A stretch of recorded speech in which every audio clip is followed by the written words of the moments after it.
आप लोगों ने हमेशा आजकल ये लाइन सुनी होगी कि 4 दिन की ज़िंदगी है, जो मन में वो कर लो, जितनी इच्छा है सारी इच्छाएं पूरी कर लो, क्या पता है कल ज़िंदगी हो ना हो। 4 लोगों की बातें मत सुनो, जो अच्छा लग रहा है वो करते रहो। ये सारी बातें क्या है, भौतिकवाद की तरफ लेके जाती हैं, जो कहते हैं कि जितना जो कंजम्पशन का मन करे आप उसको कंज्यूम करिए, कल किसने देखा है। इसी तरीके की एक फ़िलॉसफी है जिसको बोलते हैं चारवाक फ़िलॉसफी। आज इसी फ़िलॉसफी के बारे में हम लोग बात करेंगे। चारवाक फ़िलॉसफी को दिया था, ऐसा माना जाता है, बृहस्पति ने दिया था। एक फ़िलॉसफर थे, एग्जैक्ट जो है डेट वगैरह इसकी क्लियर नहीं है, ठीक है। तो उन्होंने दिया था और ये बेसिकली फोकस करती है मेटेरियलिस्टिक चीज़ों पे, भौतिकवादी दृष्टिकोण इसका है, जो कंजम्पशन पे ज़्यादा फोकस करती है। और वो भी कंजम्पशन कैसा, प्लेजर से संबंधित, खुशियों से संबंधित। ये कहता है कि आपको जो अच्छा लग रहा है वो करिए, जिस चीज़ की इच्छा है उस इच्छा को पूरी करिए। ना कोई भगवान है, ना कोई आत्मा है, ना इसके बाद कोई जीवन है, और कब तक जीवन है किसी को कुछ नहीं पता। इसलिए जो अच्छा लग रहा है, जो मन कर रहा है, जो दिल कर रहा है, सब कर डालो, कल किसने देखा है। इसका एक फेमस श्लोक है, जैसे कि देखिए यहाँ पे, यावत जीवते सुखम जीवते ऋणम कृत्वा घृतम पीबते भस्मीभूतस्य देहस्य पुनरागमन कुत। इसका मतलब यह है कि जब तक जिंदा हो तब तक सुख से रहो, सुख से जियो। घी पीने का मन कर रहा है, पैसा नहीं है, कर्ज लेकर घी पियो, लेकिन पियो, क्योंकि शरीर तो भस्म हो जाएगा और उसके बाद मिलेगा कौन पता, किसको पता, कौन बताएगा कि हाँ दोबारा जिंदा होगे तुम या दोबारा जन्म होगा, कुछ पता नहीं है। इसलिए जितना मन करे, जैसे मन करे, एंजॉय करो, खुश रहो। तो ये फिलॉसफी इसी के इर्द गिर्द घूमती है। तो हम लोग देखेंगे तीनों एस्पेक्ट इसका, देखेंगे इसका मेटाफिजिक्स, देखेंगे कि इसका अस्तित्व के बारे में क्या सोच है, भगवान के बारे में क्या सोच है, आत्मा के बारे में क्या सोच है। इसका एपिस्टेमोलॉजी भी देखेंगे कि इस दर्शन के जो है अकॉर्डिंग ज्ञान क्या होता है, नॉलेज क्या है। और इसका फिर एथिक्स भी देखेंगे कि इस दर्शन के अनुसार सही और गलत हम किसे कहेंगे, ठीक है। तो पहला मेटाफिजिक्स अगर हम लोग देखें तो इसके हिसाब से कोई ईश्वर नहीं है, कोई क्रिएटर नहीं है, कोई रचयिता नहीं है, ना कोई रचयिता है ना कोई रचना है, जो कुछ है अपने आप है। जैसे कि साइंस मानता है दुनिया बनी अपने आप से बनी, एटम से सारी चीज़ें शुरू हुई, सब बन गया। कोई बनाने वाला नहीं बैठा, कोई हिसाब किताब करने वाला नहीं बैठा, कोई आपको जहन्नुम और जो है जन्नत में ले जाने वाला नहीं है, कोई आपको स्वर्ग और नर्क में ले जाने वाला नहीं है। ऐसी बातें चारवाक फिलॉसफी कहती है। और साथ ही साथ ये भी कहती है कि कोई आत्मा भी नहीं है, 7 जन्म तक साथ नहीं रहना है। इस जन्म में जो कर्म करोगे यहीं पे खत्म हो जाएगा। ऐसा नहीं कि इस जन्म में कुछ गलत कर्म किए तो अगले जन्म में कुत्ता या बैल बन के पैदा हो गए, या एक बार शादी हो गई तो 7 जन्म तक वो शादियाँ चलेंगी। ये इन सब किसी भी चीज़ में नहीं मानता। इसका सीधा सीधा जब बस यही मान्यता है कि जो आपको दिख रहा है, जो आपको भौतिक रूप से चीज़ें दिख रही हैं, वही सच है, वही ज्ञान है, वही असल बात है, ठीक है। एग्जाम्पल के तौर पे जैसे एक लैंप है, लैंप जलता है कब, जब आप उसको जलाते हैं तब तक वो लाइट देता है ना। वैसे ही जिंदगी भी है, जब तक है तब तक है। जैसे लैंप बुझा लाइट खत्म, वैसे ही जब आपकी डेथ हुई सब खत्म, कोई आत्मा नहीं, कोई रीबर्थ नहीं। तो ज्ञान को भी इसी कंटेक्स्ट में ये देखने की बात करता है। एपिस्टेमोलॉजी इसकी यही कहती है कि कुछ नहीं है, जो दिख रहा है बस वही ज्ञान है, वही सत्य है। आप जो देख पा रहे हैं वो सच है, सूंघ पा रहे हैं सच है, टेस्ट कर पा रहे हैं सच है, सुन पा रहे हैं सच है, इसके अलावा कुछ सच नहीं है। क्या आत्मा आप देख पा रहे हैं, सूंघ पा रहे हैं, सुन पा रहे हैं? नहीं, तो आत्मा नहीं है। क्या आप भगवान देख पा रहे हैं, सूंघ पा रहे हैं, छू पा रहे हैं? नहीं, तो आत्मा भगवान नहीं है। इस तरीके का इनका ज्ञान की फिलॉसफी है। जो आप देखेंगे, जो आप महसूस करेंगे दिल से नहीं, छू के, वही सच है। एग्जाम्पल जैसे आप यहाँ पे दिए कि आग है, आग आपको आपने छुआ, गर्म का एहसास हुआ, आपका हाथ जला, आग मौजूद है। यही इनका क्या है, ज्ञान है। एथिक्स क्या कहता है, इनका अच्छा और बुरा क्या कहता है। इनके हिसाब से कह रहे हैं कि जो चीज़ आपको खुशी दे रही है ना वो अच्छी है, जो खुशी दे रही है उसको कर डालो।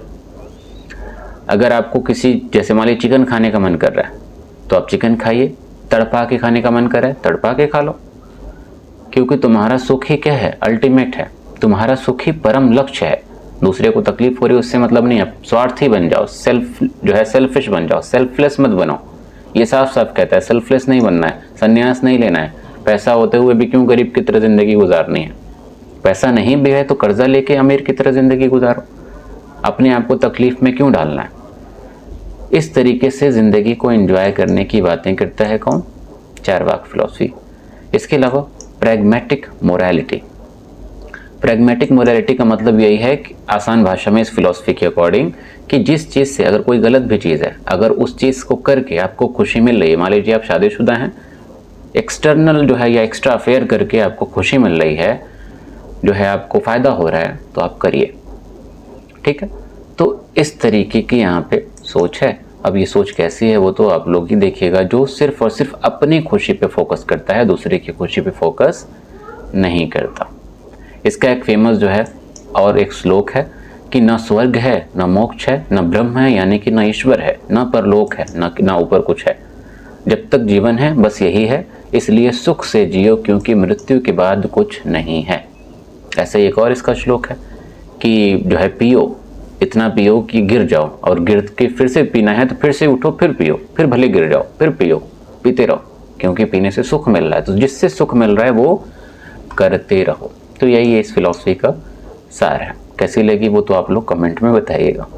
अगली फिलॉसफी है जैनिज्म, जो 7वीं शताब्दी ईसा पूर्व से 5वीं शताब्दी ईसा पूर्व के बीच में रही। 599 ईसा पूर्व में महावीर, जो जिनका बचपन का नाम वर्धमान था, उनका जन्म हुआ। 527 ईसा पूर्व तक ये रहे। जैनिज्म में 24 तीर्थंकर आए। वैसे जैसे इस्लाम में 1,24,000 पैगंबर माने जाते हैं, वैसे ही जैनिज्म में 24 तीर्थंकर माने जाते हैं। आखिरी जो है तीर्थंकर ये थे। इसके बाद जैनिज्म धर्म जो है पूरी तरीके से मान लीजिए कि स्टैब्लिश हो गया था। ये क्या थे? क्षत्रिय थे, कुंडाग्राम में पैदा हुए थे, बिहार का एक रीजन है। इनके पिता का नाम सिद्धार्थ था, माता का नाम त्रिशला था। ये सब यहाँ बताने की जरूरत नहीं, हिस्ट्री का पार्ट था, बट ठीक है, एक ओवरव्यू लेना चाहिए। तो 30 साल की उम्र में ये अपना जो बेहतरीन शाही जो जीवन था उसको वो छोड़कर निकल जाते हैं, और 12 साल की मेहनत के बाद इनको प्राप्ति होती है कैवल्य ज्ञान की। कैवल्य ज्ञान क्या है? जैसे हिंदुइज्म में मोक्ष है, वैसे ही जैनिज्म में बोलते हैं कैवल्य ज्ञान, वैसे ही बुद्धिज्म में बोलते हैं निर्वाण। तो यहाँ पे ये कैवल्य ज्ञान जीते जी इनको ज्ञान की जो है परम ज्ञान की, सुप्रीम नॉलेज की प्राप्ति हुई। तो इस टाइम को बोला जाता है कैवल्य ज्ञान। तो यहाँ से बुद्धिज्म की जो है शुरुआत होती है, और इसके जो भी अच्छी बुरी चीज़ें हैं, मेटाफिजिक्स, एपिस्टेमोलॉजी, एथिक्स, तो ये सब सारी बातें सामने आती हैं। तो हम लोग इन तीनों के बारे में अगेन देखेंगे कि इसकी एपिस्टेमोलॉजी यानी कि ज्ञान क्या कहता है, इसका मेटाफिजिक्स यानी कि ईश्वर और आत्मा के बारे में क्या सोच है, और एथिक्स यानी कि सही और गलत क्या है, कैसे ज़िंदगी गुजारनी चाहिए, ज़िंदगी का मकसद क्या होना चाहिए। खास बात इस फिलॉसफी में ये है कि बहुत ही कोरिलेटिव फिलॉसफी है। तीनों बातों का आपस में आपको एक संबंध दिखाई देगा, और सब एक ही बेस पे कहीं ना कहीं आधारित हैं। तो पहले हम लोग देखेंगे एपिस्टेमोलॉजी यानी कि ज्ञान के बारे में इनका क्या सोच है। तो ज्ञान के लिए इनका एक कॉन्सेप्ट है, वो है स्यादवाद। ये कहते हैं कि ज्ञान जो है ना, वो सटीक आपको जो दिख रहा है वही ज्ञान नहीं है। ज्ञान हमेशा रिलेटिव होता है, कंटेक्चुअल होता है। ठीक है, जैसे आपने एथिक्स में पढ़ा कि कोई भी चीज़ मोरल और इमोरल तब होती है जब आप उसको सामाजिक कंटेक्स्ट में रखते हैं। ठीक है, मान लीजिए कि आपने गाली दी, अपने अकेले रूम में बैठे हुए आपने गाली दी, क्या वो अच्छा या बुरा हुआ? आपका ज़मीर भले बुरा बोलेगा, लेकिन उसको कुछ अच्छा या बुरा का कुछ नुकसान ही नहीं किसी को हुआ, ना कुछ फ़ायदा हुआ, अपने आपने कुछ जो है बोल दिया। लेकिन आप जाके एक भरी महफिल में गाली दे दीजिए, किसी को नहीं, बस ऐसे ही गाली दीजिए अपने आप को ही, तो तुरंत वहाँ पे आपको एक रिस्पॉन्स दिखाई देगा कि हाँ वो एक अनएथिकल चीज़ है। या फिर अच्छा ये तो ठीक है, थोड़ा सा हाइपोथेटिकल बात हो गई ना, एक अच्छा सा और एग्जाम्पल लेते हैं। जैसे कि अफ्रीका की एक ट्राइब है, मान लीजिए वो गाय और भैंस का खून पीती है छेद करके। आप यहाँ पे भारत में गाय या भैंस का खून पीजिए, आपको शायद लोग जिंदा भी मार दें या थू करें, अनएथिकल हुआ। लेकिन अफ्रीका में वही चीज़ कर रहे हैं तो वो एथिकल है। तो वो एथिकल या मोरल है या अच्छी बात क्यों है? क्योंकि वहाँ के समाज के परिप्रेक्ष्य में वो देखा जा रहा है। हमारे यहाँ अच्छा नहीं माना जा रहा है क्योंकि हमारे समाज के परिप्रेक्ष्य में देखा जा रहा है। तो इनके हिसाब से ज्ञान भी क्या है? परिप्रेक्ष्य में देखना पड़ेगा, रिलेटिव टर्म में देखना पड़ेगा, कंटेक्चुअल टर्म में देखना पड़ेगा। एक तरफ से नहीं देख सकते। जब तक आप उस बात को कंटेक्स्ट में नहीं रखेंगे तब तक आप सही ज्ञान की प्राप्ति नहीं कर सकते। वर्ड आया ना स्यादवाद जो बोलते हैं, स्याद का मतलब होता है शायद। तो जब आपने किसी बात में शायद लगा दिया तो इसका मतलब आप दूसरे के ज्ञान को एक मौका दे रहे हैं। आप ये नहीं मान रहे हैं कि मेरा जो ज्ञान है वही एब्सोल्यूट है। नहीं, आपका ज्ञान रिलेटिव है। जैसे एक लाइन है ना कि अगर आप मान लेंगे कि आप बहुत ज्ञानी हैं तो आपके अंदर अहंकार आ जाएगा, आपकी कहानी खत्म हो जाएगी। एक इंसान को अपने आप को मानना चाहिए कि जाहिल है, अज्ञानी है। जब आप जाहिल या अज्ञानी खुद को मानते हैं तो आप ये एक्सेप्ट करते हैं कि मेरा ज्ञान पूरा नहीं है, हमको और ज्ञान की ज़रूरत है, और आप और ज्ञान के पीछे या नॉलेज के पीछे भागेंगे। वही बात यहाँ पे कि हर चीज़ जो आप देख रहे हैं, हर ज्ञान वो कंटेक्चुअल है, रिलेटिव है, अधूरा है। वो पूरा होता है और भी चीज़ों को देखकर, आजू बाजू की चीज़ों को देखकर। जैसे कि आप देखते हैं ग्लास में आधा ग्लास में पानी है, तो कुछ लोग कहेंगे कि हाँ वो ग्लास आधा खाली है, कुछ लोग कहेंगे वो आधा भरा हुआ है। दोनों अपनी अपनी जगह पे बिल्कुल सही हैं, दोनों का ज्ञान बिल्कुल अपनी अपनी जगह पे सही है, दोनों का पर्सपेक्टिव एकदम वैलिड है। क्यों? क्योंकि रिलेटिव बात है, कंटेक्चुअल बात है। उनके कंटेक्स्ट के हिसाब से आधा खाली है, आपके कंटेक्स्ट के हिसाब से क्या है? आधा भरा है। फायदे क्या हैं इस जो है फिलॉसफी को या इस कॉन्सेप्ट को फॉलो करने के? पहला कि आपके अंदर टॉलरेंस आएगा। जाहिर सी बात है, जब आप अपने ज्ञान को अधूरा मानेंगे, रिलेटिव मानेंगे, तो दूसरे के ज्ञान को सुनने की आपके अंदर हिम्मत होगी, आप बर्दाश्त करेंगे दूसरे की बात, ठीक है, और कट्टरता आपकी कम होगी। और ऐसा अगर आप कर रहे हैं तो जाहिर सी बात है आपकी इंटेलेक्चुअल ह्यूमिलिटी को दर्शाता है। वही बात जैसे हम बोले ना कि आप अपने आप को अज्ञानी मान रहे हैं। क्यों? क्योंकि आपको और ज्ञान की ज़रूरत है। ये इंटेलेक्चुअल ह्यूमिलिटी है, बौद्धिक विनम्रता है। आप विनम्र होकर अपने आप को कम मान रहे हैं ताकि और ज्ञान अपना बढ़ा सकें। बहुत खूबसूरत सी चीज़ है। तो ये सारे इसके फ़ायदे हैं। बेसिकली ये इस थियरी को कह सकते हैं theory of relativity of knowledge. एक तरीके से जो आइंस्टाइन की थियरी है ना, वो नॉलेज की नहीं थी बट थियरी ऑफ रिलेटिविटी थी। वही बात है, कहीं ना कहीं रिलेटिव टर्म में हमें चीज़ों को देखना पड़ेगा और ये मानना पड़ेगा कि जो भी ज्ञान यहाँ पे है वो सब पार्शियल है, जो भी ज्ञान यहाँ पे है सब सब्जेक्टिव है। आपके हिसाब से ज्ञान कुछ और है, मेरे हिसाब से ज्ञान कुछ और है, उनके हिसाब से ज्ञान कुछ और है, और तीनों का ज्ञान मिलाएंगे तो हमको एक पूरा ज्ञान मिल जाएगा। मतलब एक सही ज्ञान तक शायद हम लोग पहुँचेंगे। इस तरीके से ज्ञान को देखने की ज़रूरत होती है, किसी भी चीज़ को देखने की ज़रूरत होती है। अगली चीज़ है मेटाफिजिक्स। ये अस्तित्व में क्या मानते हैं, ईश्वर के अस्तित्व में, आत्मा के अस्तित्व में, इन सब चीज़ों का क्या इनकी सोच है। तो ये यकीन करते हैं अनेकांतवाद में। अनेकांतवाद क्या है? अनेक से बना है, यानी कि जो है प्लूरलिज्म एक तरीके से कह लीजिए आज के टाइम पीरियड का, कि हर चीज़ के कई साइड हैं, हर चीज़ के कई फेसेस हैं, एक ही तरफ से एक चीज़ हम नहीं देख सकते, ठीक है।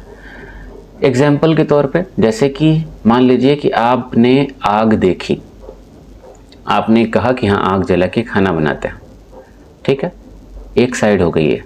लेकिन दूसरी साइड ये भी है कि आग जला के हम किसी का घर भी जला सकते हैं, किसी को जिंदा जला सकते हैं।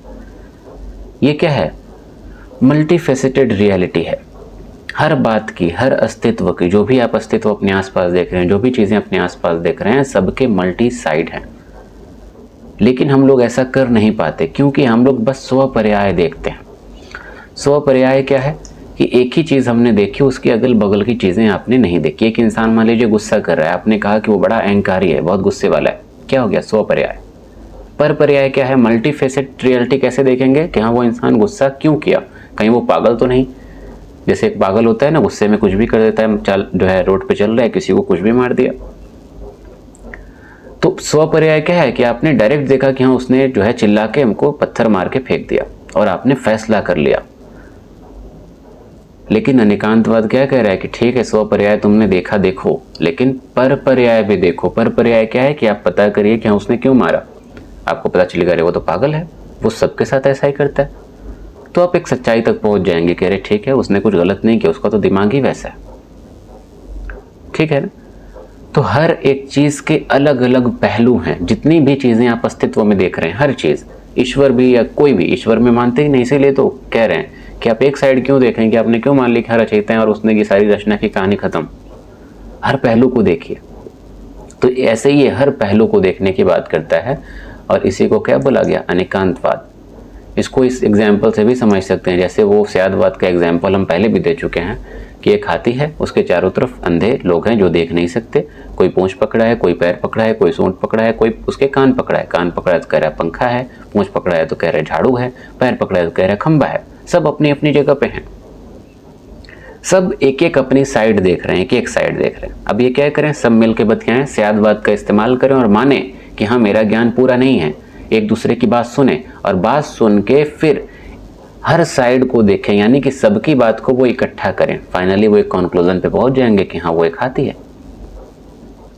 तो स्यादवाद को कौन पूरा कर रहा है? अनेकांतवाद। दोनों मिलके आपको एक ब्रह्म ज्ञान की तरफ लेके जा रहे हैं, सुप्रीम नॉलेज की तरफ लेके जा रहे हैं। इसलिए क्या बोले, दोनों चीजें कोरिलेट कर रही हैं। ठीक है, तो आसान भाषा में अगर इसके प्रिंसिपल्स को देखना हो अनेकांतवाद के, तो पहली बात क्या कह रहा है कि सच्चाई एक तरफा नहीं है, सच के कई सारे पहलू हैं। जो हमको दिख रहा है जाहिरी तौर पे, जरूरी नहीं कि वो सच हो। कई बार ऐसा होता है ना, प्राइमा फेसी हम एक चीज देख के मान लेते हैं कि वही सच है। आजकल सोशल मीडिया के दौर पे ऐसी चीजें होती हैं। जैसे कि एक वीडियो भी वायरल हुआ, कोई न्यूज़ चैनल का था, तो हालांकि उसको भी एआई से क्रिएट किया गया था। तो उसमें क्या है कि दिखाया गया कि वीडियो में एक जो है मुस्लिम नमाज पढ़ रहा है ट्रक पे खड़ा होकर, और बहुत लंबा जाम लगा है। ठीक है, तो उसमें दिखाया गया कि हाँ ऐसे ही जो है कहीं पे भी नमाज पढ़ने लगते हैं, लोगों का नहीं सोचते। ये एक तरफा सच देख के या सुन के लोग मानेंगे भी और नफरत फैलेगी समाज में। फैक्ट क्या था? पहली बात तो वो न्यूज़ चैनल की वीडियो थी ही नहीं, फेक बनाई गई। दूसरी बात ये थी कि वो जाम लगा ही नहीं था, मतलब उस नमाज पढ़ने से नहीं लगा था, जाम बहुत आगे से लगा था। जो थोड़ा सा बुद्धिजीवी होगा ना, दिमाग वाला, उस देखेगा कि उस ट्रक के आगे भी बहुत सारे ट्रक थे।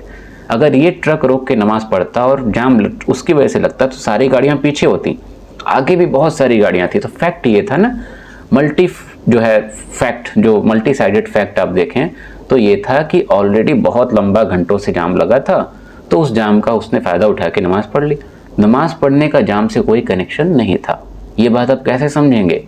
अनेकांतवाद से समझेंगे। लेकिन इंसान आज के टाइम पे राजनीति में अंधा हो गया, बहरा हो गया, और जहाँ पे बोलना चाहिए वो बोल भी नहीं पाता, सच नहीं बोल पाता। और जहाँ पे सच नहीं बोलना चाहिए वहाँ पे इतिहास के नाम पर सच की उल्टी करता रहता है। बहरहाल, तो पहली चीज़ क्या है कि सच के कई सारे रूप होते हैं, सच को कई तरीके से देखना होता है। क्यों? क्योंकि सच क्या है? रिलेटिव है, एब्सोल्यूट नहीं है। वक्त के हिसाब से सबका अपना अपना सच होता है, जगह के हिसाब से सबका अपना अपना सच होता है, नेचर के हिसाब से या पर्सपेक्टिव के हिसाब से सबका अपना अपना सच होता है। जैसे कि ये वाला एग्जाम्पल आपने देखा, इधर से हम देखें 6 कहें, इधर से आप देखें आप 9 कहते रहिए। पर्सपेक्टिव अलग है, दोनों का सच अपनी जगह पे सही है, क्योंकि सच यहाँ पे क्या है? रिलेटिव है। तीसरी चीज़ कॉम्प्लीमेंट्री पर्सपेक्टिव।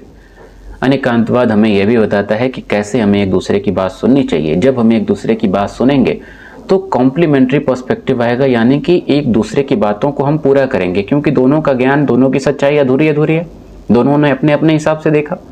जैसे कि एक बार हम एक बताए थे ना कि एक शायर थे, उन्होंने कहा जैसे 2 प्यार करने वाले हैं, अलग हो गया, तो एक अलग जो हुआ वो अपनी सोच से अलग हुआ, उसके मन में जो भी बात आई। लड़की जो अलग हुई वो अपनी सोच के हिसाब से अलग हुई, उसके मन में जो ना बात आई। तो दोनों की एक अपनी अपनी अलग अलग कहानी है, अपना अपना सच है। लेकिन वो तीसरी कहानी किसी ने नहीं देखी। वो तीसरी कहानी कौन सी? जब वो दोनों मिलते तो दोनों अपनी अपनी बात रखते, कॉम्प्लीमेंट्री पर्सपेक्टिव आता, दोनों एक दूसरे की बात रखते, सुनते, तो एक तीसरी कहानी सामने आती कि अरे बात तो ये थी दरअसल। ठीक है, सच तो ये था। कहाँ से मिल रहा है? अनेकांतवाद से। फ़ायदा क्या है इसका? इंटेलेक्चुअल ह्यूमिलिटी आपके अंदर आएगी। जाहिर सी बात है, आप दूसरे की बात को तरजीह दे रहे हैं, सुन रहे हैं, तो ये आपकी बौद्धिक विनम्रता है, आपकी टॉलरेंस है, आप सुनना पसंद करते हैं, सौहार्द की बातें करते हैं। तीसरी चीज़ क्या है? क्रिटिकल थिंकिंग आपकी आएगी कि आप मानेंगे कि जो हम सोच रहे हैं वही सब कुछ नहीं है। आप अपने आप को भी क्रिटिकली इवेल्युएट करेंगे, सामने वाले को भी क्रिटिकली इवेल्युएट करेंगे। जाहिर सी बात है, दोनों लोग अपनी बात रखेंगे तो दोनों के पास अपना अपना तर्क होगा। उस तर्क को आप एक कंक्लूजन तक कैसे लेके जाएंगे जब तक आप क्रिटिकल नहीं होंगे? क्योंकि क्रिटिकल नहीं होने पे तो आपको चूना लगा के भी लोग जा सकते हैं। तो क्रिटिकल होना भी ज़रूरी है। ठीक है, मॉडर्न टाइम में अनेकांतवाद की क्या ज़रूरत है वो तो अभी हम ऊपर बता चुके हैं। नमाज वाला एग्जाम्पल देखे तो वो सोचिएगा। एथिक्स क्या कहता है जैनिज़्म का? जिंदगी कैसे जीनी चाहिए, क्या सही है क्या गलत है? तो इसके लिए जैनिज्म त्रिरत्न की बात करता है, 3 ज्वेल्स की बात करता है, जो कहता है कि हमें मोक्ष की तरफ लेकर जाएगा। अच्छा जीवन रहेगा तभी तो मोक्ष मिलेगा, कैवल्य ज्ञान मिलेगा। पहला है राइट फेथ, सम्यक दर्शन, यानी कि जैनिज्म में जो बातें बताई गई हैं उसके लिए उसमें पूरा यकीन हो इंसान का। राइट नॉलेज, सम्यक ज्ञान हो, जो भी ज्ञान की यहाँ पे बातें बताई गई उस ज्ञान पे पूरा यकीन हो, उसी ज्ञान पे यकीन हो। और तीसरा है राइट कंडक्ट, इंसान अच्छे तरीके से काम करे, अच्छा अपना चरित्र रखे। तो ये तीनों चीज़ें जो है इंसान अगर फॉलो करेगा तो वो उसको कैवल्य ज्ञान की प्राप्ति होगी या मोक्ष की प्राप्ति होगी। इन तीनों चीज़ों को फॉलो करते हुए इंसान बेसिकली पंचव्रत को फॉलो कर रहा होता है। ठीक है, यही पंचव्रत फॉलो करेगा इंसान तो ये तीनों चीज़ें अपने आप फॉलो हो जाएंगी। क्या है ये पंचव्रत? अहिंसा, सत्य, अस्तेय, ब्रह्मचर्य, अपरिग्रह। अहिंसा क्या है कि अपनी सोच में, अपनी बात में, अपने विचारों में भी आपको अहिंसा रखनी है। अगर आप मन में, आप मान लीजिए अगर आप अपने दुश्मन को मार नहीं रहे हैं तो अहिंसा का पालन कर रहे हैं, लेकिन मन में आप सोच रहे हैं कि कभी मौका मिला तो ठोक देंगे इसको, क्या है? हिंसा है ये, अहिंसा में नहीं गिना जाएगा। आप मन ही मन किसी के लिए कीना रखे हैं, नफरत कर रहे हैं, क्या है? हिंसा है ये। आप मन ही मन किसी को जो है बुरा भला सोच रहे हैं, गीबत कर रहे हैं, क्या है? हिंसा है ये। किसी का बुरा सोचना भी नहीं है, विचारों में भी ऐसी चीज़ नहीं आनी चाहिए, ये क्या है? अहिंसा। सत्य, हर परिस्थिति में हर जगह पे आप सत्य बोलिए। अस्तेय क्या है? नॉन स्टीलिंग, चोरी नहीं करना। ब्रह्मचर्य क्या है? सेलिबेसी या चेस्टिटी, अपने आप को शारीरिक संबंधों से दूर रखना, ब्रह्मचर्य का पालन करना। और अपरिग्रह क्या है? नॉन पॉसेसिवनेस, यानी कि चीज़ों से, मैटेरियलिस्टिक चीज़ों से, भौतिक जो वस्तुएं हैं उससे ज़्यादा आपका लगाव ना हो, सादगी भरा जीवन आप जिएं। ठीक है, तो ये सारी चीज़ें, हालांकि ये बहुत ज़्यादा मुश्किल माना जाता है। जैसे कि अहिंसा की बात की जाए तो अहिंसा तो इस हद तक मानते हैं कि एक छोटे से कीट पतंगे होते हैं उसको भी आप दुख ना दें। चलें तो मास्क लगा के चलें, चलें तो नंगे पैर चलें ताकि नीचे आकर कुछ मर ना जाए। इस तरीके की अहिंसा की बात है। और सोचना भी नहीं है कुछ भी, एकदम बिल्कुल भी नहीं सोचना, तो बड़ा एक आम इंसान के लिए मुश्किल चीज़ है। सत्य बोलना ये तो हर इंसान के लिए ठीक है कि आसान है। अस्तेय, नॉन स्टीलिंग, ये भी हर इंसान के लिए आसान है कि चोरी ना करे। ब्रह्मचर्य का पालन हर इंसान के लिए कैसे मुमकिन है? तो हर इंसान ब्रह्मचर्य का पालन तो नहीं कर पाएगा। हर इंसान तो अपने सेंसेस पे, अपनी फीलिंग पे, अपनी डिज़ायर पे कंट्रोल नहीं कर पाएगा। और अपरिग्रह, हर इंसान नॉन पॉसेसिवनेस का पालन करे। कुछ गाड़ी खरीदेना, बंगला खरीदेना, ये भी मुमकिन नहीं है। बहुत से आपको जैन दिखेंगे जो बहुत अमीर हैं, तो आप देखिएगा भारत में लिस्ट निकालेगा तो बहुत अमीर अमीर जैन है। कैसे? इसका मतलब अपरिग्रह का पालन नहीं करते। तो इसलिए इसमें क्या हुआ ना कि इन पंचव्रतों को फॉलो करने के लिए दो ग्रुप हो गए। एक हो गया महाव्रत, एक हो गया अनुव्रत। महाव्रत वो हो गया जो जैन धर्म के मॉन्क्स या नन्स या जो उनके धार्मिक गुरु हैं वो फॉलो करते हैं। अनुव्रत क्या हो गया? आम लोग फॉलो करते हैं। ठीक है, तो आम लोगों में क्या छूट दे दी गई? जैसे कि अहिंसा, जो धार्मिक गुरु हैं वो पूरी तरीके से उसका पालन करें। आम लोगों के लिए थोड़ा सा छूट दे दी गई कि चप्पल पहन के चलो, बिना मास्क के चलो। सत्य, सच्चाई बोलने में दोनों के लिए बराबर रूल। अपरिग्रह में क्या हो गया? जो धार्मिक गुरु हैं उनको कुछ नहीं रखना है, और जो आम लोग हैं वो रखें थोड़ा बहुत जो ज़रूरत की चीज़ें। और चोरी में भी दोनों के लिए बराबर रूल। ब्रह्मचर्य में जो धार्मिक गुरु हैं उनका एकदम ज़ीरो, कुछ नहीं। और आम लोगों के लिए सेल्फ कंट्रोल के साथ थोड़ी बहुत चीज़ें अलाउ की गई हैं। ठीक है, तो जैनिज़्म में अच्छी चीज़ें क्या हैं? लगभग जितना आपने पढ़ा वो सब अच्छा ही है। इसमें एक और चीज़, जैसे देखिए ये है परशुयन पर्व, जो कहता है कि माफ़ी मांगना।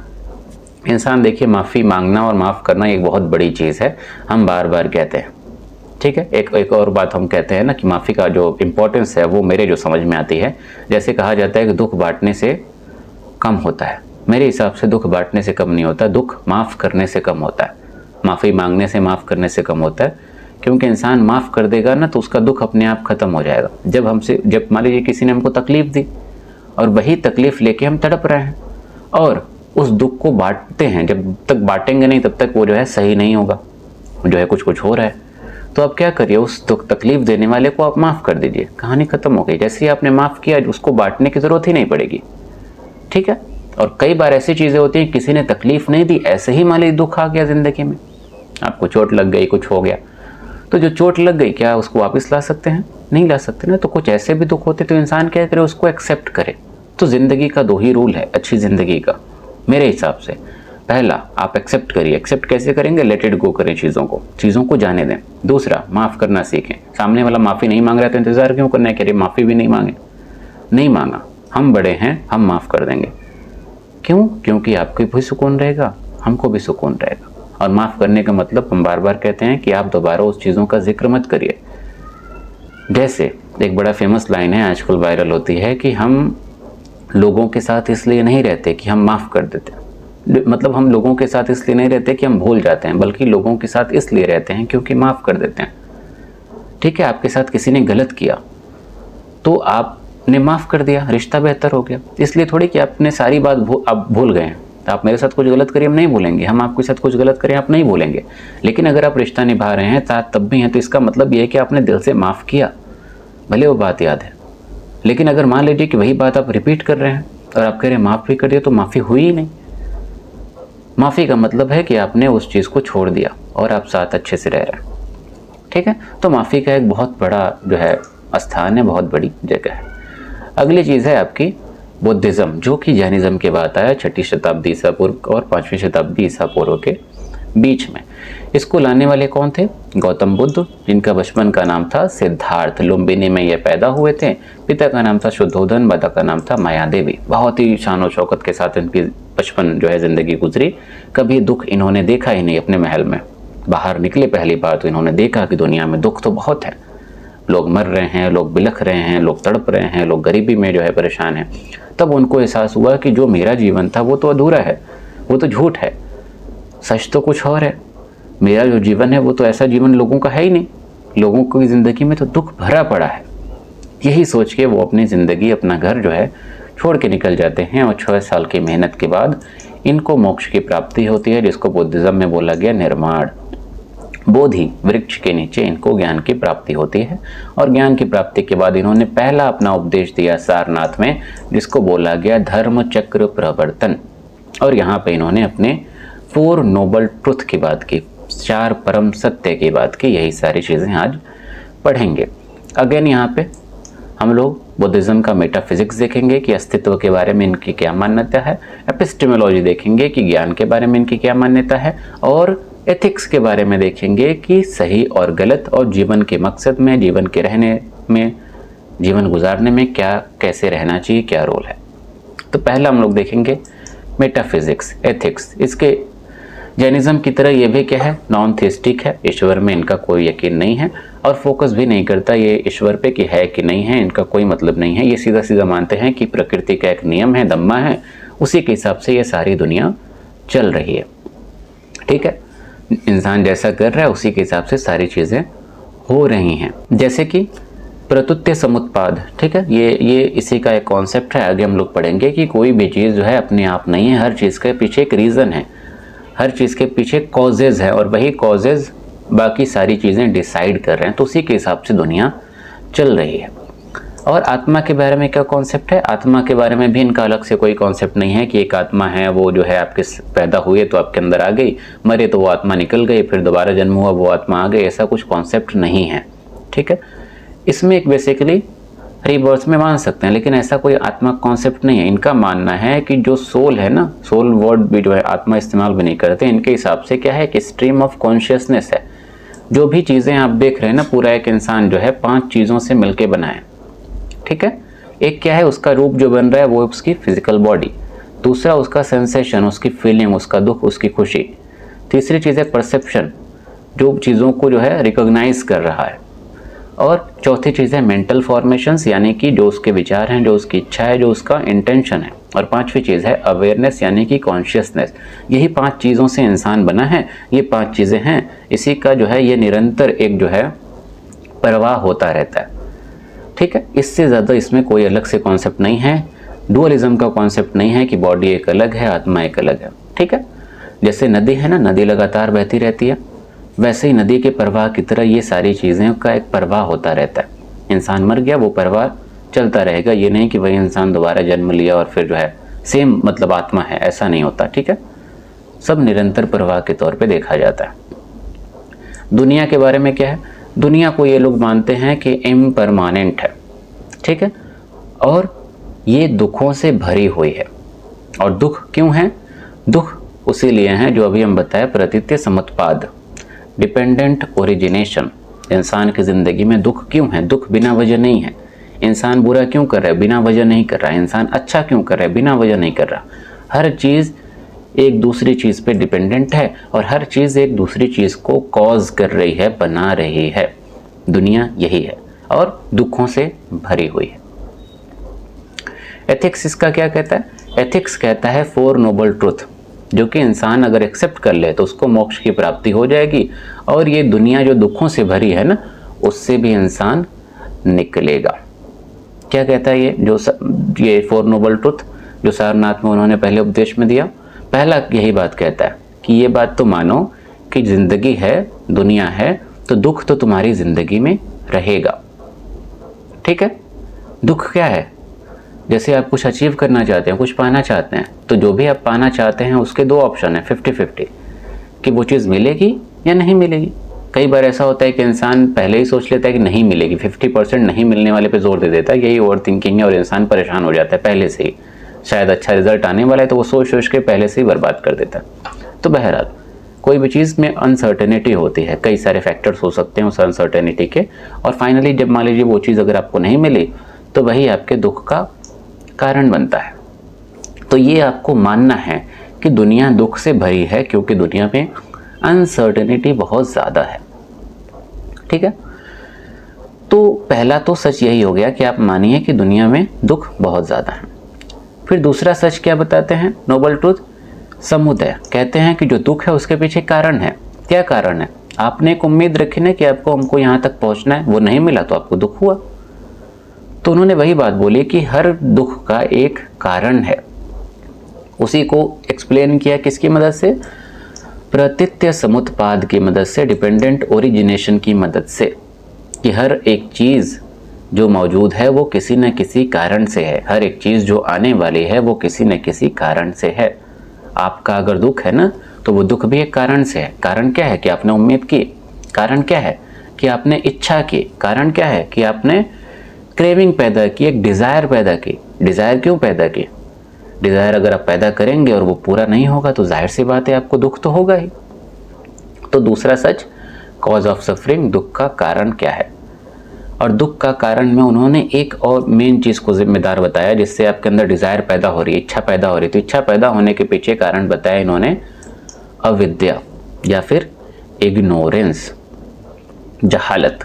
2 कारण इसके भी बताए कि अविद्या क्यों आ रही है। पहला ये कि आप अच्छी चीज़ शायद पता नहीं है आपको पता नहीं है कि सही क्या है, और दूसरा ये कि शायद आप गलत में यकीन ही रखते हैं तो इच्छा पैदा करके बैठे हैं। ठीक है? तो ये कारण बताया। तीसरा सच इसी से जुड़ा है कि अगर आपको कारण पता है तो उस कारण का एंड भी हो सकता है, अंत भी हो सकता है। इसको बोला गया निरोध या निर्ध। आप अपने कारण को पहचानिए, उस कारण को पकड़िए और आप कारण खत्म कर देंगे तो आपको निर्वाण मिल जाएगा, मोक्ष मिल जाएगा। कारण को कैसे खत्म करेंगे? जाहिर सी बात है आपकी ज़िंदगी में प्रॉब्लम है। ठीक है? तो उस प्रॉब्लम को आप बैठ के सोचिए कि हमको ये प्रॉब्लम है, ये प्रॉब्लम किस किस वजह से है। आप बैठ के एक लिस्ट बनाइए, आपके सामने सारे कारण आ गए। अब उस कारण को खत्म करने के लिए सॉल्यूशन निकालना शुरू कर दीजिए। अब आपके मन में एक जवाब आएगा। मान लीजिए आपको 8 रीज़न मिले, 8 कारण मिले, 8 का आप जो है सॉल्यूशन निकाल सकें, ये मुमकिन नहीं है। मतलब हो भी सकता है बट कई बार ऐसा होगा कि मुमकिन नहीं होगा। तो इसके जवाब में क्या हुआ कि कैसे आप उसको एंड करेंगे? तो इसमें जवाब ये दिया गौतम बुद्धा ने कि कई बार ऐसा होगा कि हाँ कुछ चीज़ें आप चेंज नहीं कर पाएंगे, वो दुख का कारण आप शायद चेंज ना कर पाएँ, तो उसका रिस्पॉन्स हम कैसे करते हैं उसको तो कम से कम चेंज करें।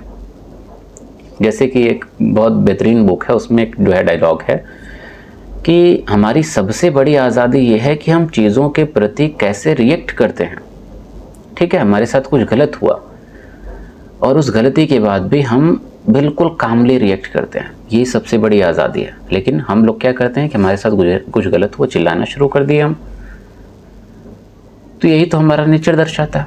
तो सबसे बड़ी आज़ादी और सबसे बड़ी खूबसूरती यही है कि हम चीज़ों के प्रति रिएक्ट कैसे करते हैं, वो भी तब जब चीज़ें हमारे मन के मुताबिक ना हो रही हों। सब्र करने का क्या मतलब है कि आप रिएक्ट नहीं कर रहे हैं, अगर आपको ज़िंदगी में तकलीफ़ है और आप चीख चीख के चिल्ला रहे हैं या लोगों को बता रहे हैं कि अरे मेरे साथ इतनी बड़ी घटना हो गई, ये हो गया, वो हो गया, दुनिया को बता रहे हैं, ठीक है, मतलब अपने करीबी को बताएं, वो तो एक अच्छी बात है कि इंसान शेयर कर रहा है। बट मान लीजिए कि आप ऐसे ही कह रहे हैं और वो उसी में एकदम डूबे हुए से सब्र थोड़ी हुआ, क्योंकि आपने तो रिएक्ट कर दिया। तो वही बात है कि हम चीज़ों के प्रति रिएक्ट कैसे कर रहे हैं वो मायने रखता है। तो कई बार ऐसे दुख होंगे जो हो सकता है अपना बदल पाएँ, उस कारण को अपना बदल पाएँ, तो आप अपना रिएक्शन बदल दीजिए। रिएक्शन कैसे बदलेंगे? आप उस चीज़ को एक्सेप्ट कर लीजिए, आपका दुख खत्म हो जाएगा, ठीक है। जैसे कि हम एक एग्जाम्पल एक बार हम दिए थे, तो एक अलग से मेरी वीडियो है, आप लोग देखिएगा चैनल पे जाके, तकलीफ़ें के नाम से। उसमें हम बताएं, मान लीजिए कि आप एक ऐसी फैमिली से बिलोंग करते हैं जहाँ पे एक रूल है, आपकी उम्र मान लीजिए कि एकदम जो है यंग एज आजकल होते हैं ना, खूब घूमने फिरने वाले, तो वैसी मान लीजिए उम्र है और आपके घर में रूल है कि रात में 9 बजे के बाद आपको घूमना नहीं है, लेकिन आपके दोस्त वगैरह बहुत घूमते हैं, ठीक है। तो आपकी फैमिली ने ऐसा रूल बना दिया और कभी आपको मान लीजिए निकलने नहीं देती, तो आप एकदम जो है रोज़ उसी में तड़पते रहते हैं। ये आपके दुख का कारण हुआ। तो दुख का कारण के लिए हम क्या बताएं, आप लिस्ट बनाइए। तो लिस्ट क्या बनेगी कि हाँ, आप अपने माता पिता को समझाएं, वो मान जाएंगे, आपका दुख का कारण खत्म, आप घूमना शुरू कर देंगे। लेकिन एक ऑप्शन, एक जो है पर्सपेक्टिव ये भी है कि आपके माता पिता नहीं मानेंगे, एज उनकी हो चुकी, उनकी अपनी सोच है, मानेंगे ही नहीं।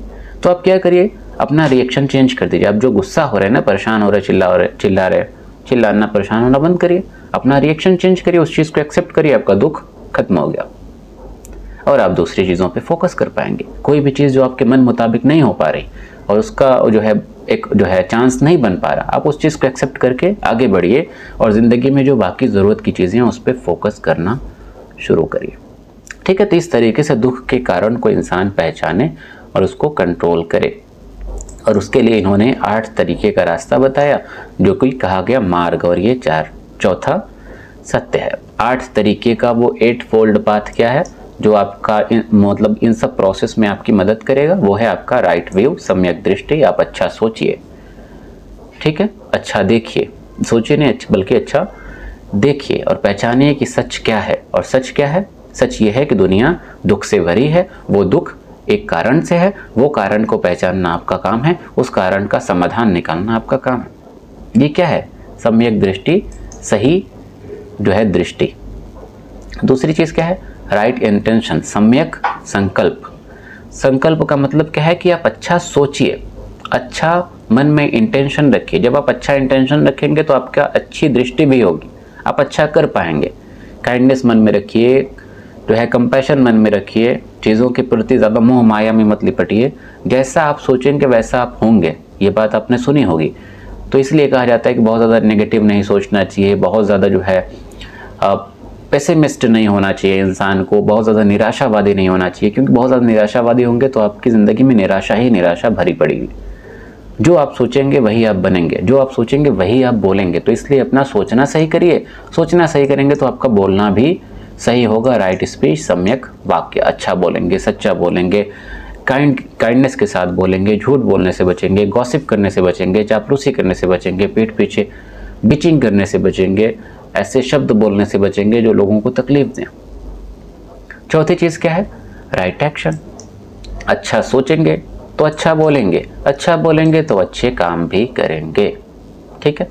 और 5वीं चीज़ है राइट लिवलीहुड। अच्छा जो है आजीविका आप चूज करेंगे, अच्छा कमाएंगे। अब जैसे मान लीजिए यहाँ पे आपको मीट मछली नहीं खाना है, तो मीट मछली आप बेच रहे हैं, तो क्या ये राइट लिवलीहुड नहीं है, अच्छी आजीविका नहीं है। अच्छी आजीविका नहीं है तो जाहिर सी बात है आप जो 4 नोबल ट्रुथ हैं उसको आप नहीं मान पाएंगे, उसका पालन नहीं कर पाएंगे।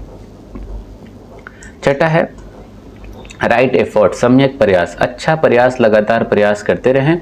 इसमें व्यायाम या जो है एक्सरसाइजेज वगैरह भी आपके शामिल हैं। व्यायाम करेंगे, अच्छे प्रयास करेंगे और प्रयास इन सभी 5 चीज़ों को पूरा करने का भी, ठीक है, लगातार आपको निरंतर करना पड़ेगा। परसिस्टेंट जो है आपको बनना पड़ेगा। आपने एक बार कोशिश की, नहीं हो पाया, मान लीजिए आपको गुस्सा कंट्रोल करना है, आपको अपना गलत काम कंट्रोल करना है, नहीं हुआ, दूसरी बार करें, नियत करें, दूसरी बार करें, नहीं हुआ, फिर नियत करें, फिर तीसरी बार प्रयास करें, नहीं हुआ, चौथी बार करें, 5वीं बार करें, 8वीं बार करें, करते रहें। कम से कम इंसान नियत करके कोशिश लगातार करता रहे, ठीक है। जैसे कि एक तो ये भी आपने सुना होगा कि 70 बार अगर जो है आप गलत करें तो 70 बार आपको माफ़ी मिल जाएगी ऊपर वाले से। तो आपका काम है लगातार प्रयास करते रहना, और दूसरों का काम है कि आप उनकी गलतियों को बार बार कोसे नहीं, दोहराए नहीं। ठीक है, तो राइट एफर्ट्स इंसान लगातार जिंदगी में करता रहे। सातवीं चीज़ है राइट माइंडफुलनेस, सम्यक स्मृति, चेतना आपकी जो है वो सही होनी चाहिए, फीलिंग आपकी सही होनी चाहिए, विचार आपके सही होने चाहिए। आप अपने काम को लेके, अपनी हर चीज़ को लेके अवेयर हों कि आप क्या कर रहे हैं, क्यों कर रहे हैं, किस लिए कर रहे हैं, आपके इस चीज़ से कितना नुकसान हो रहा है, कितना फ़ायदा हो रहा है, खुद को कितना नुकसान हो रहा है, सामने वाले को कितना नुकसान हो रहा है। ये इस तरीके से अगर आप सोच रहे हैं, ये क्या है, राइट माइंडफुलनेस। और लास्ट चीज़ है राइट कॉन्सेंट्रेशन, सम्यक समाधि।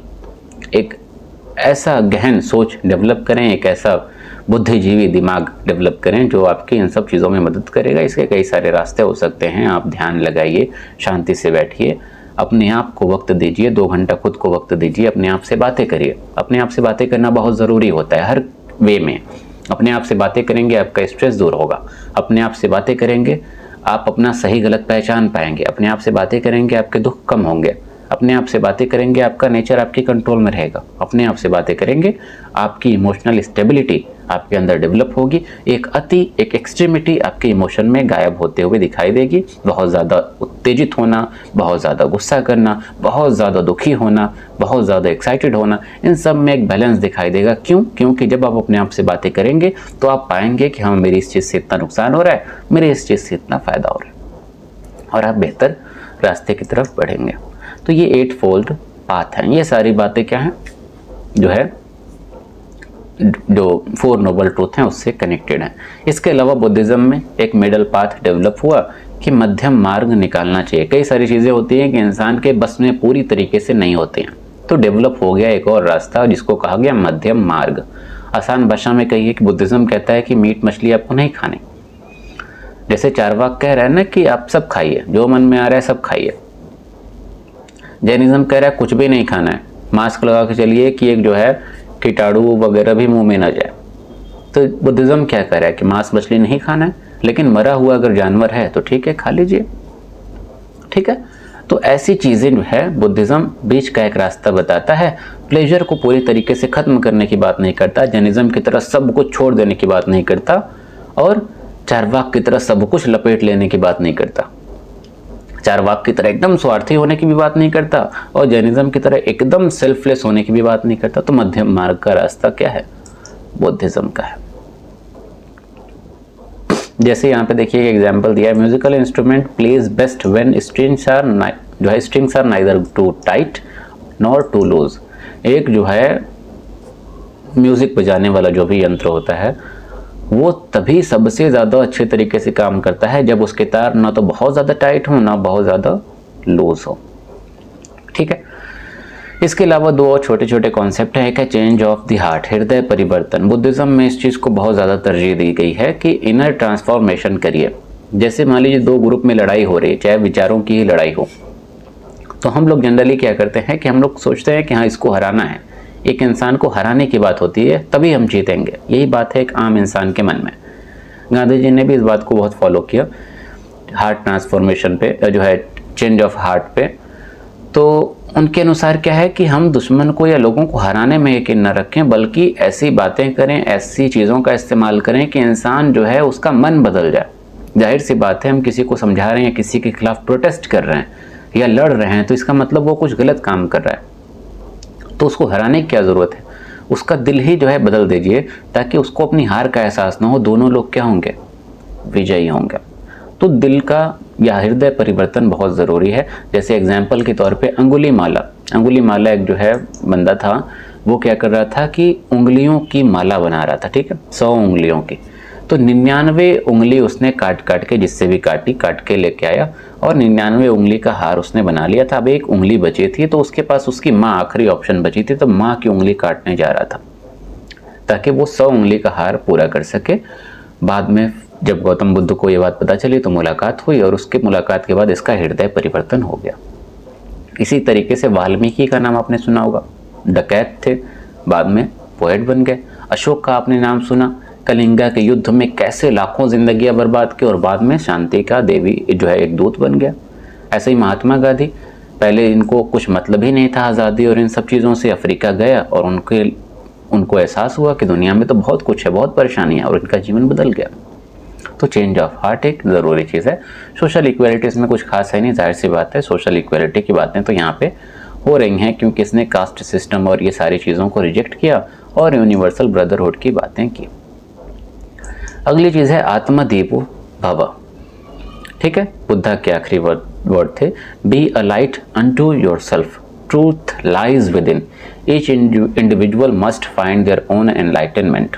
हर जो है इंसान को अपना एनलाइटनमेंट खुद के भीतर ढूंढना चाहिए, हर इंसान को अपना निर्वाण खुद के भीतर ढूंढना चाहिए, क्योंकि सच्चाई हमारे ही अंदर निहित होती है।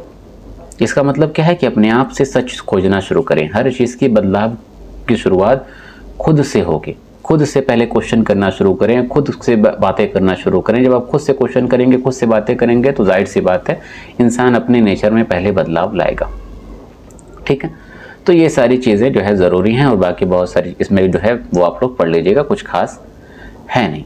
इसमें अच्छा क्या है बुद्धिज़्म में, मिडल पाथ, बीच का जो रास्ता है, बहुत ज़्यादा ज़िंदगी को मुश्किल भी नहीं बना रहा, बहुत ज़्यादा आसान भी नहीं बना रहा। अहिंसा की बातें वो भी जैनिज़्म की तरह बहुत ज़्यादा रिजिड नहीं है। और सबसे इम्पॉर्टेंट चीज़ एक ये है कि बुद्धिज़्म जो है सबके ज्ञान में यकीन रखता है, तभी तो जो है सबको सुनने की बात कर रहा है। और जैनिज़्म में भी यही बात है, स्यादवाद आपने पढ़ा, तो सबके विजडम में यकीन है। दोनों फिलॉसफीज़ का ये बहुत ज़्यादा खूबसूरत चीज़ है। ठीक है, तो आज की वीडियो में इतना ही। उम्मीद करते हैं आपको वीडियो पसंद आए। वीडियो पसंद आए तो वीडियो को लाइक करें, वीडियो को शेयर भी करें, और चैनल को हो सके तो सब्सक्राइब करें अगर वीडियो पसंद आ रही है तो। ठीक है, थैंक यू।